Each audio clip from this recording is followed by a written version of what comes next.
أعوذ بالله من الشيطان الرجيم. بسم الله الرحمن الرحيم. إذا وقعت الواقعة ليس لوقعتها كاذبة خافضة رافعة. إذا رجت الأرض رجا وبست الجبال بسا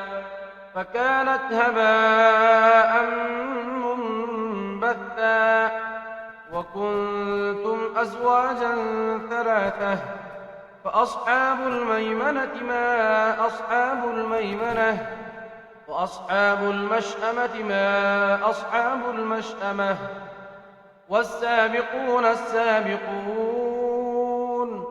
أولئك المقربون في جنات النعيم. ثلة من الأولين وقليل من الآخرين على سرر موضونة متكئين عليها متقابلين يطوف عليهم ولدان مخلدون بأكواب وأباريق وكأس من معين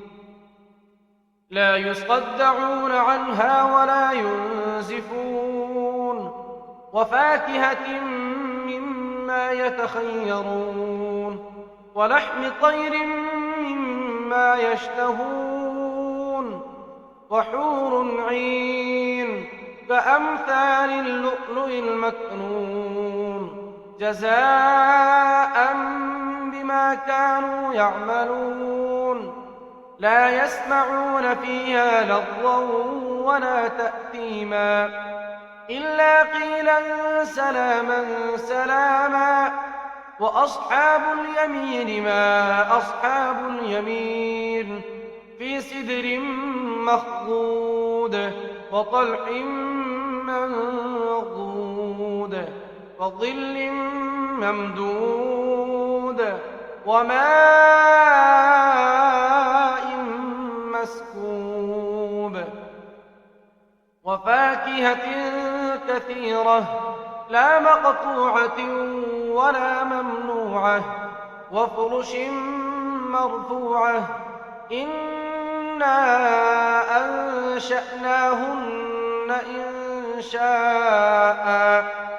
فجعلناهن أبكارا عربا أترابا لأصحاب اليمين ثلة من الأولين وثلة من الآخرين. وأصحاب الشمال ما أصحاب الشمال في سموم وحميم وظل من يحموم لا بارد ولا كريم إنهم كانوا قبل ذلك مترفين وكانوا يصرون على الحنث العظيم وكانوا يقولون أئذا متنا وكنا ترابا وعظاما أئنا لمبعوثون أوآباؤنا الأولون قل إن الأولين والآخرين لمجموعون إلى ميقات يوم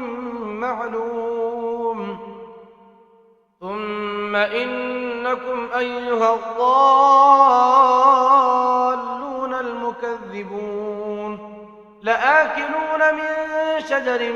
من زقوم فمالئون منها البطون فشاربون عليه من الحميم فشاربون شرب الهيم هذا نزلهم يوم الدين نحن خلقناكم فلولا تصدقون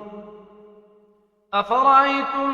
ما تمنون أأنتم تخلقونه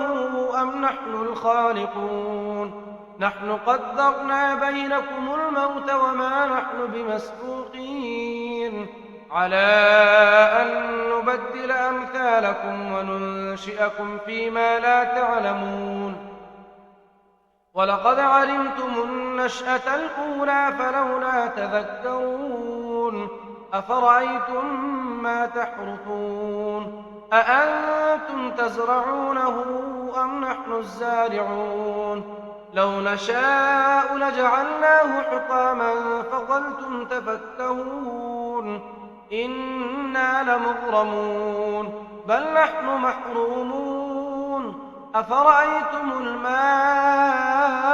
الذي تشربون أأنتم أنزلتموه من المزن أم نحن المنزلون لو نشاء جعلناه أجاجا فلولا تشكرون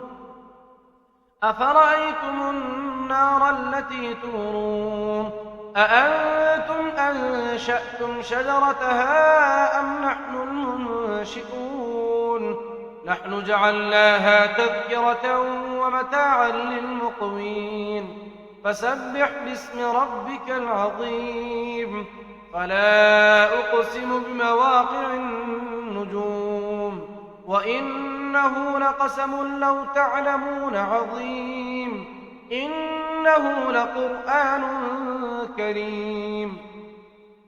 في كتاب مكنون لا يمسه إلا المطهرون تنزيل من رب العالمين أفبهذا الحديث أنتم مدهنون وتجعلون رزقكم أنكم تكذبون فلولا إذا بلغت الحلقوم وأنتم حينئذ تنظرون ونحن أقرب إليه منكم ولكن لا تبصرون فلولا إن كنتم غير مدينين ترجعونها إن كنتم صادقين فأما إن كان من المقربين فروح وريحان وجنة نعيم وأما إن كان من أصحاب اليمين فسلام لك من أصحاب اليمين وأما إن كان من المكذبين الضالين فنزل من حميم وتصلية جحيم إن هذا لهو حق اليقين فسبح باسم ربك العظيم